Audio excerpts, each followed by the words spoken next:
Hi friends, അസ്സലാമലൈക്കും, നമസ്കാരം. എല്ലാവർക്കും നമ്മുടെ കുഞ്ഞു ചാനലിലേക്ക് സ്വാഗതം. ഇന്ന് നമ്മൾ ഉണ്ടാക്കാൻ പോകുന്നത് ചില്ലി ഗോപിയാണ്. ചില്ലി ചിക്കൻ്റെ അതേ രുചിയോട് കൂടി തന്നെ അടിപൊളി ടേസ്റ്റുള്ള ചില്ലി ഗോബി എങ്ങനെ തയ്യാറാക്കിയെടുക്കാം എന്നൊന്ന് നോക്കിയാലോ. നമ്മുടെ ചില്ലി ഗോബി തയ്യാറാക്കിയെടുക്കാൻ വേണ്ടി ആദ്യം നമുക്ക് വലിയൊരു ബൗളിലേക്ക് ഏകദേശം ഒരു 8 ടേബിൾ സ്പൂൺ മുഴുവനായിട്ടുമുള്ള മൈദ ഇട്ട് കൊടുക്കാം.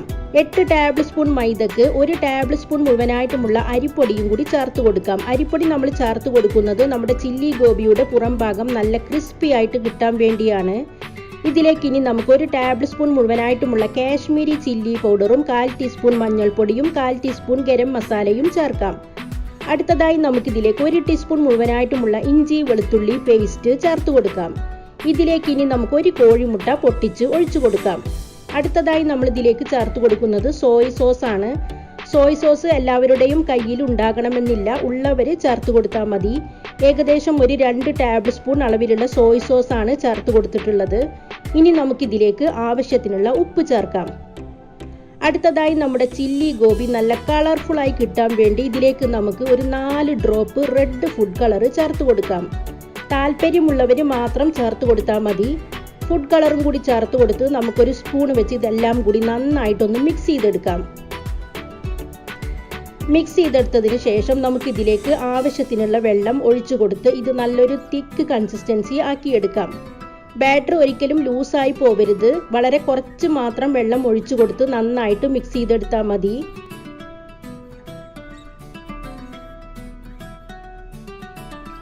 അര ഗ്ലാസ് മാത്രം വെള്ളമാണ് നമ്മൾ ഇതിലേക്ക് ചേർത്ത് കൊടുത്തിട്ടുള്ളത്. അടുത്തതായി നമുക്കിതിലേക്ക് 1 ടീസ്പൂൺ മുഴുവനായിട്ടുമുള്ള വിനാഗിരിയും കൂടി ചേർത്ത് കൊടുത്ത് ഇതെല്ലാം കൂടി നന്നായിട്ടൊന്ന് മിക്സ് ചെയ്ത് കൊടുക്കാം.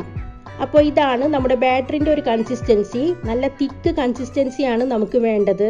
നമ്മളിവിടെ ഒരു 1/2 കിലോ കോളിഫ്ലവർ ആണ് എടുത്തിട്ടുള്ളത്. കോളിഫ്ലവർ വലിയ വലിയ പീസുകളായിട്ട് കട്ട് ചെയ്തെടുത്തതിന് ശേഷം നന്നായിട്ട് കഴുകി വൃത്തിയാക്കി ഏകദേശം ഒരു 15 മിനിറ്റ് നല്ല ചൂടുള്ള വെള്ളത്തിൽ ഇട്ട് വെച്ചിരുന്നു.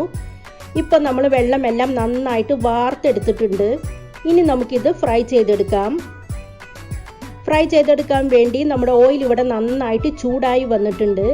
മീഡിയം ഫ്ലെയിമിൽ വെച്ച് നമ്മുടെ ബാറ്ററിൽ നന്നായിട്ട് മുക്കിയെടുത്തതിന് ശേഷം ഓരോന്നായിട്ട് ഇതിലേക്ക് വെച്ച് കൊടുക്കാം. 2 മിനിറ്റ് കഴിയുമ്പോൾ ഇതെല്ലാം നമുക്കൊന്ന് തിരിച്ചിട്ട് കൊടുക്കാം. ഈ ഒരു രീതിയിൽ നിങ്ങൾ ഇന്നേ വരെ ചില്ലി ഗോബി തയ്യാറാക്കി നോക്കിയിട്ടില്ലെങ്കിൽ എന്തായാലും ഒന്ന് ട്രൈ ചെയ്ത് നോക്കണം. നമ്മുടെ ചിക്കൻ ചില്ലിയുടെ ഏകദേശം ആ ഒരു ടേസ്റ്റ് തന്നെ ഈ ഒരു ചില്ലി ഗോബിക്കും കിട്ടും.